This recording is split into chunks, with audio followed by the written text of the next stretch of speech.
Hello everyone, welcome back to my channel. और मैं हूँ आरती मिश्रा, फाइनल ईयर के स्टूडेंट। अगर आप भी अभी इंजीनियरिंग ज्वाइन करने वाले हो या फर्स्ट ईयर स्टार्ट होने वाला है तो ये वीडियो आपके लिए बहुत इंपॉर्टेंट है। मैं अभी इंजीनियरिंग की फाइनल ईयर में हूँ और पिछले 3 साल से मैं बहुत मिस्टेक की है। काश किसी ने मुझे ये सब पहले ही बता दिया होता। इस वीडियो में मैं वही सारी बातें शेयर करूँगी जो मुझे इंजीनियरिंग चूज करने से पहले पता होनी चाहिए थी, ताकि आप मेरी मिस्टेक रिपीट ना करो। So let's start.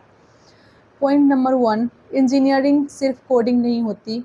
सबसे पहली मिसकंसेप्शन, इंजीनियर का मतलब सिर्फ कोडिंग नहीं होता। बहुत लोग सोचते हैं इंजीनियरिंग इक्वल टू कोडिंग, लेकिन रियलिटी ये है कि इंजीनियरिंग में assignment, practical, lab files, presentation, project, semester exam और बहुत सारे सब्जेक्ट होते हैं। हर ब्रांच का सिलेबस अलग होता है। अगर कोडिंग पसंद नहीं भी है तब भी इंजीनियरिंग में और भी बहुत अपॉर्चुनिटी होती है। इसलिए सिर्फ कोडिंग के डर से इंजीनियरिंग मत छोड़ो। जैसे कि बहुत सारे को लगता है कि कोडिंग में इंटरेस्ट नहीं है, मैं इंजीनियरिंग थोड़े दिन पढ़ने के बाद छोड़ देते हैं। मत छोड़ो, क्योंकि इंजीनियरिंग में भी सेल्स का कंपनी आता है। इसको उसके बाद में फिर प्रोजेक्ट मैनेजर का आता है, फिर जैसे कि डाटा एनालिस्ट, उसमें कोडिंग नहीं चाहिए, उसमें एसक्यूएल वगैरह चाहिए। तो उसके डर से मत छोड़ो, पहले पूरा अच्छे से रिव्यू कर लो, अच्छे से गो थ्रू कर लो, फिर उसके बाद किसी भी चीज़ को लेकर डिसीजन लेना कि क्या करना चाहिए नहीं करना चाहिए। और मतलब एक बात ये है कि आपको मतलब कि मतलब ये होता है कि हाँ इंजीनियरिंग कर रहे हैं तो बस कोडिंग ही होगा, कोडिंग होगा। नहीं, बस कोडिंग नहीं होता, बहुत सारे चीज़ और भी होता है, वो मैं बाद में बताऊंगी और क्या क्या होता है। उसके बाद point number 2, CGPA versus skill. क्या हमें बहुत ज़्यादा ज़रूरी है? सीजीपीए ज़रूरी है ज़्यादा या स्किल ज़्यादा ज़रूरी है? ये सबसे इम्पोर्टेंट पॉइंट है। पहले मुझे लगता था बस सीजीपीए अच्छा सा गया तो प्लेसमेंट पक्की, लेकिन बाद में समझ आया सीजीपीए इम्पोर्टेंट है, लेकिन सिर्फ सीजीपीए इनफ नहीं है। कंपनीज आपकी communication skills, project, internship, problem solving और प्रैक्टिकल नॉलेज भी देखती है। मेरी एडवाइस, सीजीपीए भी मेंटेन करो और स्किल भी डेवलप करो। दोनों का बैलेंस ही बेस्ट है। दोनों अपने अपने जगह पे बेस्ट है और दोनों को लेके आपको चलना है एक साथ, ना कि ये छोड़ दे पीछे और ये लेके चले आगे। नहीं, आपको दोनों साथ में लेके चलना होता है। और उसके साथ साथ आपको असाइनमेंट भी करना होता है, टाइम पे सबमिट करना होता है, क्योंकि असाइनमेंट का भी डेडलाइन होता है। आप इंजीनियरिंग में आ रहे हो तो आपको डेडलाइन का मतलब अच्छे से पता चल जाएगा कि डेडलाइन क्या होता है। तो असाइनमेंट भी सबमिट करना होगा, उसके बाद प्रोजेक्ट भी सबमिट करना होगा टाइम से। उसके बाद आपके बीच में मिड सेम भी आएगा, उसके लिए भी आपको प्रिपेयर करना होगा। तो इसलिए आप हर चीज़ का एक टाइम मिला के चलो और टाइम से सब कुछ करो, क्योंकि आप बहुत ज़्यादा फ्रस्ट्रेट हो जाते हो बीच में कि पहले प्रैक्टिकल फाइल बनाओ, या तो पहले असाइनमेंट बनाओ, या तो फाइल सबमिट करो, या तो प्रोजेक्ट फाइल सबमिट करो, या तो मिड से मतलब जो सेशनल होता है उसका तैयारी करो। तो इसलिए घबराना मत, सब कुछ हो जाता है, बट आपको ये होता है कि सही तरीके पता होना चाहिए। तो मतलब एक टाइम वो कर लो फिक्स कि किस टाइम हमें क्या करना है, तो टाइम के अकॉर्डिंग से आप सब कुछ कर सकते हो।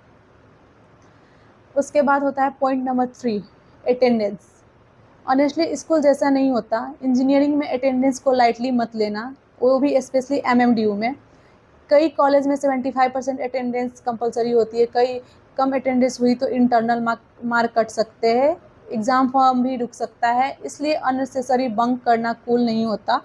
ना ही आपको मतलब हर एक सबका अपना अपना क्राइटेरिया होता है कि किसी में 75, 85, 95, 90 इतना होता होगा, पर हमारे एमएमडीयू में 90 आपको लेके चलना होता है, पर एग्ज़ाम लेता है 75% में। तो आपको 75% होना ही चाहिए अटेंडेंस। आप जैसे भी क्लास लगाओ, मर के लगाओ, जी के लगाओ, खुशी खुशी लगाओ, दुखी लगाओ, रो के लगाओ, पर आपको 75% अटेंडेंस होना ही चाहिए। अगर 75% से एक पॉइंट भी नीचे है तो फिर आपको अगले सेम का एग्ज़ाम नहीं देने देगा।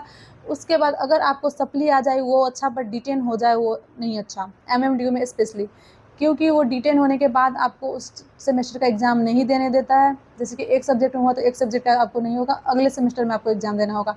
उसके बाद उसके साथ बस एग्ज़ाम देना नहीं होगा, आपको उसके साथ साथ क्लास भी लगाना होगा आपके जूनियर के साथ। अटेंडेंस पूरा होगा फिर ही आपको एग्ज़ाम में बैठने देंगे। हाँ, मेडिकल का 10% मिल जाता है, वो भी बहुत ज़्यादा रेयर मिलती है, इसलिए आप कोशिश करना कि अटेंडेंस पूरी रखा। बंक मत करना। पहले ये भी था हमारे क्लास में, 1-2 सेम में बंक हम भी करते थे, उसके बाद बंक भी हटा दिया। अगर बंक भी करते हो फिर भी आपका अटेंडेंस कटता है तो बंक करने का कोशिश मत करना। और एक लेक्चर का आप 2-3, जैसे कि कितना लेक्चर है उसके हिसाब से आप 1-2-3 लेक्चर छोड़ सकते हो, तो वो सब अपना देख लेना, परसेंटेज डिवाइड कर लेना कितना लेक्चर छोड़ सकते हैं एक सब्जेक्ट का, वो सब सोच समझ के कुछ भी मतलब कुछ भी अगला स्टेप लेना। तो एमएमडीयू में तो बहुत सारे चीज़ आपको नोटिस या तो ध्यान में रख के चलना होता है। उसके बाद पॉइंट नंबर 4, प्लेसमेंट रियलिटी। सबसे बड़ा मिथ, इंजीनियरिंग ज्वाइन करते ही प्लेसमेंट मिल जाएगी। रियलिटी, प्लेसमेंट कम्प्लीटली आपको एफर्ट पर डिपेंड करती है। कॉलेज अपॉर्चुनिटी दे सकता है और देती भी है, लेकिन प्रिपरेशन आपको खुद करनी पड़ती है। अगर फर्स्ट ईयर में थोड़ा थोड़ा प्रिपेयर करोगे तो फाइनल ईयर तक प्रेशर बहुत कम हो जाएगा। और उसके बाद कल करेंगे कि भरोसा मत रहना। मैं हर वीडियो में एक ही बात बताती हूँ और इसमें भी बताऊंगी कि कल करूँगी करके मत छोड़ना, क्योंकि आप बहुत पहले से स्टार्ट कर दोगे ना तो प्लेसमेंट टाइम में आपको मतलब बहुत कम डिप्रेशन होगा कि क्या पढ़ना है। और आप पहले से ही एक चीज़ और मैं सबसे इम्पोर्टेंट बात बता देती हूँ कि अगर आप पहले से ही लैंग्वेज पे काम कर लोगे, ठीक, आप किसी लैंग्वेज को सीख लोगे, ठीक, आपको ये मतलब आप चूज़ कर लोगे कि मुझे AIML करना है, डाटा एनालिस्ट करना है, क्या बोलते हैं इसको, फ्रंट एंड में जाना है, वेब डेवलपर में जाना है, और क्या होता है उसको क्लाउड कंप्यूटिंग में जाना है। आप कुछ भी एक चूज़ कर लिया, ओके, उसके बाद आप उस पर स्किल पे काम कर दो, वो अच्छे से सीख लो, ठीक है। क्योंकि लास्ट ईयर में जब आप रहोगे ना कि लास्ट ईयर में सीखेंगे और लास्ट ईयर में आके जो सीखोगे ना तो कंपनी आना शुरू हो जाता है। तो सब हर कंपनी का हर क्राइटेरिया होता है। किसी भी कंपनी में पाइथन मांगेगा, किसी में जावा, किसी में C++। अगर आप अच्छे से एक किसी लैंग्वेज में कर ले तो आपको रिवाइज करने में टाइम नहीं लगता, आपको बस देखना होता है, थोड़ा बहुत का डिफरेंस होता है, वो समझना होता है क्या क्या करना है, तो आप कर लोगे ईजिली। लेकिन आप ये सोचोगे कि लास्ट ईयर में जाके सीखेंगे ना तो लास्ट ईयर में आपको बहुत ज़्यादा दिक्कत होने वाली है, क्योंकि आपके अंदर ना बहुत ज़्यादा प्रेशर हो जाता है कि ये कंपनी ये चीज़ मांग रहा है, ये पढ़ लूँ। फिर वो पढ़ना स्टार्ट करोगे, 2 दिन बाद दूसरा कंपनी आ जाएगा, दूसरी चीज़ मांगेगा, उसका क्राइटेरिया दूसरा होगा। ये बहुत ज़्यादा इंपॉर्टेंट चीज़ है। उसका क्राइटेरिया दूसरा होगा तो आप सोचोगे कि अब इस कंपनी के लिए प्रिपेयर हो जाते हैं, फिर वो प्रिपेयर करने के लिए स्टार्ट कर दोगे, फिर तीसरा कंपनी में तीसरा चीज़ मांग देते हैं, तो आप ना बहुत ज़्यादा प्रेशर फील करने लगते हो और आप सोचते हो कि छोड़, कोई मुझे प्लेसमेंट चाहिए ही नहीं, मैं खुद बिजनेस कर लूँगी, खुद सेल्स में चली जाऊँगी, या तो कुछ भी हो जाएगा, वो मैं कुछ कर लूँगी, मुझे नहीं चाहिए, वो कोडिंग चूज करके मैंने गलती कर दिया, ये सब आपको फील होने लगेगा। इसलिए मैं बोलती हूँ आप स्टार्टिंग से सब कुछ कर लोगे, आपको एक ये हो जाएगा कि आप कंप्लीट रोड मैप मिल जाएगा, आपका अच्छे से एक कंप्लीट कर लोगे ना तो बाद में जाके आपको ईजी होने वाला है, बहुत ईजी, कि किसी भी कंपनी के लिए आप अप्लाई कर सकते हो। क्योंकि आपको पता होगा कि मुझे ये तो आता ही है, थोड़ा बहुत इसको मैं ऊपर से भी देख लूँगा, या तो थोड़े 2-3 दिन लगा के देख लूँगी या देख लूँगा, तो फिर ये हो जाएगा मेरे से, और मैं ये कंपनी में भी बैठने लायक हो जाऊँगी, ठीक है। तो इसलिए मैं बता रही हूँ कि आपको प्रेशर फील नहीं करना, डिप्रेशन में नहीं जाना, एंजाइटी नहीं करना, मतलब लाना है, तो पहले से ही आप अपना पहले फर्स्ट ईयर से ही पढ़ना शुरू कर दो। और पॉइंट नंबर 5, इंटर्नशिप कब से स्टार्ट करनी चाहिए। ये गलती मैंने भी की थी, मुझे लगा था इंटर्नशिप सिर्फ फाइनल ईयर में वो होती है, बट नहीं, सेकेंड ईयर से ही इंटर्नशिप एक्सप्लोर करना स्टार्ट कर दो।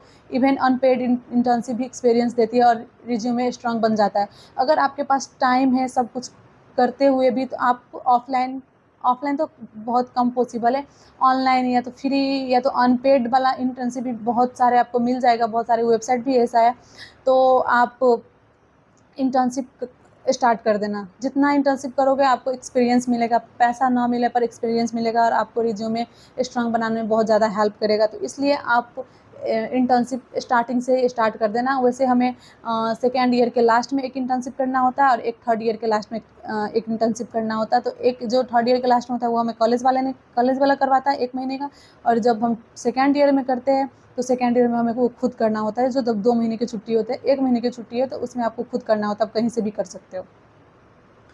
उसके बाद point number 6, LinkedIn and GitHub कब बनाना चाहिए। ये दोनों अकाउंट जितना जल्दी बनाओगे उतना बेटर। फर्स्ट ईयर में ही लिंक्डइन प्रोफाइल बना लो, अपनी अचीवमेंट अपडेट करते रहो, आप वर्कशॉप ज्वाइन करो वो भी अपडेट करो, किसी भी सर्टिफिकेट आपको किसी चीज़ का मिलता है वो भी अपडेट करो, अपनी अचीवमेंट अपडेट करते रहो। अगर कोडिंग फील्ड में जाना है तो गिटहब पर प्रोजेक्ट अपलोड करना स्टार्ट करो, फाइनल ईयर का वेट मत करो। और सबसे अच्छी बात जो है ना, हमारे हर एक सेमेस्टर में एक प्रोजेक्ट बनाना होता है, टीम मेंबर के साथ बनाओ या तो सिंगल बनाओ, बट आप एक अच्छे सा प्रोजेक्ट प्रोजेक्ट हर ईयर में अच्छा सा प्रोजेक्ट बनाना शुरू कर दो, जो कि आप गिटहब में भी पोस्ट कर सकते हो और रिज्यूमे में भी डाल सकते हो कि आपको ईजी हो और प्लेसमेंट के लिए ईजी हो कि हम प्लेसमेंट आप ले सकते हो अगर प्रोजेक्ट सब, क्योंकि सबसे ज़्यादा देखते हैं तो प्रोजेक्ट ही देखता है कि कौन सा प्रोजेक्ट बनाया है, क्या काम करा है उस पर। तो क्या बोलते हैं, प्रोजेक्ट आप शुरू कर देना स्टार्टिंग से, वो आपको बहुत ज़्यादा हेल्प करेगा। उसके बाद पॉइंट नंबर 7, कम्युनिकेशन स्किल। एक और चीज़ जो मुझे पहले पता होनी चाहिए थी, कम्युनिकेशन स्किल। चाहे कितनी भी नॉलेज हो, अगर इंटरव्यू में कॉन्फिडेंटली एक्सप्लेन नहीं कर पाओगे तो प्रॉब्लम हो सकती है। डेली इंग्लिश बोलने की प्रैक्टिस करो, प्रेजेंटेशन दो, स्टेज पर फियर कम करो। उसके बाद ये प्लेसमेंट में बहुत बहुत बहुत ज़्यादा ही हेल्प करता है कम्युनिकेशन। अगर आप अच्छे बोल पाते हो ना, तो एक टाइम के लिए ये होता है कि आपको एक क्वेश्चन ना भी आए तो आपका कम्युनिकेशन अच्छा है ना, तो आप अट्रैक्ट कर सकते हो किसी भी इंसान को अपने कम्युनिकेशन से। तो यही सब था, और मैंने अपना जितना हो सका, मैंने जितना एक्सपीरियंस करा है, मैंने सब कुछ बता दिया। और भी मैं देखूँगी क्या क्या आप लोग से शेयर करना चाहिए। अगर रोड मैप चाहिए कि कौन सा आपको रोड मैप, मतलब क्या लेके चलना है, AI/ML का रोड मैप चाहिए, वेब डेवलपर का चाहिए, क्लाउड कंप्यूटिंग का चाहिए, तो कमेंट ज़रूर करना। मैं आपको रोड मैप, एक अच्छा सा रोड मैप बता दूँगी। अगर लास्ट में यही बताऊँगी, अगर मुझे दोबारा फर्स्ट ईयर मिले तो मैं स्किल पहले दिन से स्टार्ट करती, लिंक्डइन पहले ही बना लेती, इंटर्नशिप सेकेंड ईयर से ही सर्च करती, सीनियर से ज़्यादा इंटरेक्ट करती और अननेसेसरी स्ट्रेस बिल्कुल नहीं लेती। इंजीनियरिंग डिफ़िकल्ट ज़रूर है लेकिन इम्पॉसिबल बिल्कुल नहीं। अगर कंसिस्टेंसी रखो तो आप डेफिनेटली अच्छा कर सकते हो। अगर ये वीडियो हेल्पफुल लगी हो तो लाइक ज़रूर करना, कमेंट करके बताना आप किसी ब्रांच में हैं, एडमिशन लेने वाले हो। और अगर आपको इंजीनियरिंग से रिलेटेड और वीडियो चाहिए तो चैनल को सब्सक्राइब कर लो। मिलते हैं नेक्स्ट ब्लॉग में, और thank you so much for watching. Bye bye guys, bye bye, see you soon in the next blog. और मैं अब हर एक संडे टाइम एक फिक्स कर लेती हूँ, और आप लोग को भी, तो आप लोग एक टाइम बता देना कि किस टाइम पे मैं पोस्ट करूँ। तो हर एक संडे में, क्योंकि 2 दिन हमारा छुट्टी होता है, सैटरडे और संडे, तो मैं सैटरडे वीडियो बनाऊंगी या संडे पोस्ट करूंगी। तो मैं हफ्ते में एक वीडियो ज़रूर पोस्ट करूंगी, और कहीं हमें छुट्टी मिल जाता है और भी तो मैं 2 भी वीडियो पोस्ट कर दूंगी। उसके लिए कोई बात नहीं, मेरा टाइम मुझे जैसे जैसे मिलेगा मैं अपना एक्सपीरियंस आप लोग के साथ शेयर करूँगी, जो कि मेरे साथ जो हुआ वो आपके साथ ना हो। और मेरे साथ मुझे कोई भी एक्सप्लेन करने वाला और समझाने वाला नहीं था, बट आपको समझाने के लिए मैं हूँ, और भी बहुत सारे सीनियर मिल जाएगा आपको। तो बस इतना ही। Thank you so much for watching. अगर लास्ट तक देखते हो तो thank you so much for watching. Bye bye.